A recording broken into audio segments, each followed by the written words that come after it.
chers éboueurs, je vous écris cette lettre que vous conserverez précieusement, j'en suis sûre, parce que si vous l'achetez, ça vous fait du boulot en plus. D'ailleurs, comme vous allez pouvoir le constater, par respect pour vous, je n'ai rien jeté de cette lettre. J'entends par là que j'ai mis aucune vanne à la poubelle en hommage à votre dur labeur, car on ne peut pas avoir labeur et l'argent du labeur. Voilà, première vanne non jetée.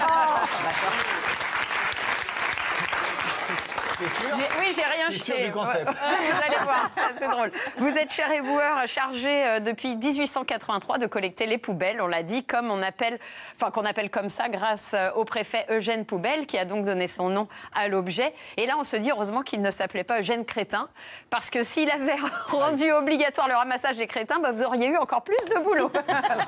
Pas mal. Il faut reconnaître, chers éboueurs, que vous exercez un métier extrêmement difficile, car vous faites énormément de manutention, ce qui n'a rien à voir avec les gilets jaunes qui, eux, faisaient énormément de manu. Attention. Voilà, je vous l'ai dit, j'ai rien jeté du tout, j'ai pas menti. Merci, chers éboueurs, de ramasser nos déchets en respirant les effluves. Quand on pense que même notre président ne fait pas le tri, Emmanuel Macron, lui, les ordures, il ne les ramasse pas, il les protège. Par exemple, en ne laissant aucun CRS être condamné pour violence, même quand il charge des femmes qui manifestent contre les violences faites aux femmes. Là, on ne fait pas le tri. Qu'est-ce qu'il y a, David? Laisse-moi m'exprimer. Et puis, à cette époque où l'hygiène nous protège encore des miasmes et autres maladies, je tenais vraiment à vous remercier, chers éboueurs. Vous qui avez la délicatesse de nous tenir au courant de l'actualité grâce à vos camions sur lesquels, on l'a vu tout à l'heure, vous indiquez en clignotant patience. Et c'est vrai que s'agissant du coronavirus, on n'a plus qu'à patienter, il arrive.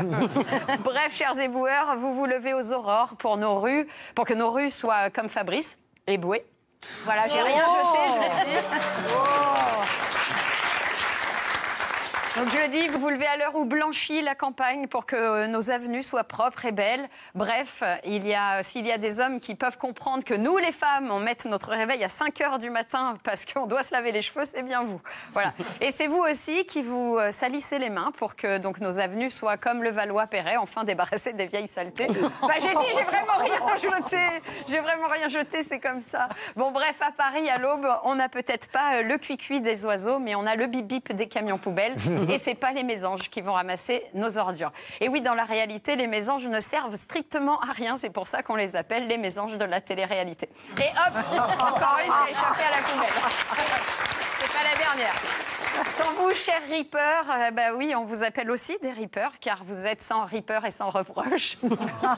Et sans vous, point d'hygiène dans les rues. Il est néanmoins un domaine, chers agents de la propreté urbaine, où on aurait bien besoin de vous et où vous faites pourtant rare. Ce sont les réseaux sociaux. Entre les trolls, les haters et les harceleurs, il y a de quoi jeter sans forcément faire de tri.